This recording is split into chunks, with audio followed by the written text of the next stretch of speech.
सप्ताह में 7 दिन होते हैं, तो संडे के बाद मंडे, मंडे के बाद ट्यूसडे, ट्यूसडे के बाद वेडनेसडे, वेडनेसडे के बाद थर्सडे क्यों आता है भाई? और ये तो पूरी दुनिया मानती है ना। अब आप बताइए, अगर कोई लॉजिक इस बात का हो, संडे पहले आना समझ में आता है, सबसे प्रमुख ग्रह। और जो हमसे कहते हैं कि आप लोग तो 7 ही ग्रह मानते हैं और 9 होते हैं, तो भाई तुम भी तो 7 दिन मानते हो, मगर सवाल हमसे पूछते हो। चलिए, अगर सूर्य सबसे बड़ा ग्रह है और साइज के हिसाब से होना चाहिए था, तो उसके बाद दूसरे नंबर का ग्रह बृहस्पति है साइज में, फिर तीसरे नंबर का शनि है, तो संडे के बाद थर्सडे आना चाहिए था, उसके बाद सैटरडे आना चाहिए था। यदि सूर्य से डिस्टेंस में देखें तो नियरेस्ट वेडनेसडे है, तो संडे के बाद बुध है, तो संडे के बाद वेडनेसडे आना चाहिए था। परंतु ऐसा क्यों होता है? उसका कारण विशुद्ध भारतीय ज्ञान, जो भारत की वैदिक ज्योतिष है, जिसमें एक चीज होती है होरा।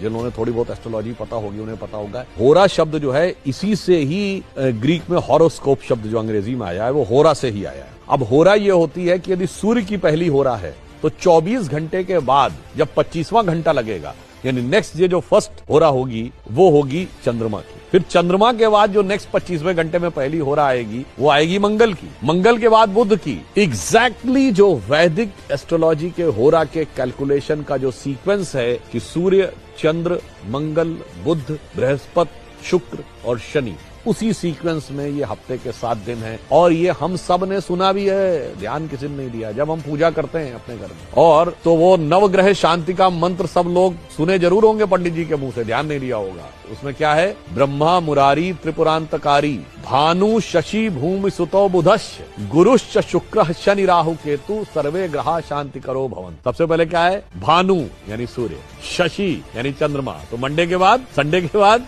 मंडे, भूमि सुतो मंगल, देन ट्यूसडे, बुधश्च, गुरुश्च, शुक्र, शनि।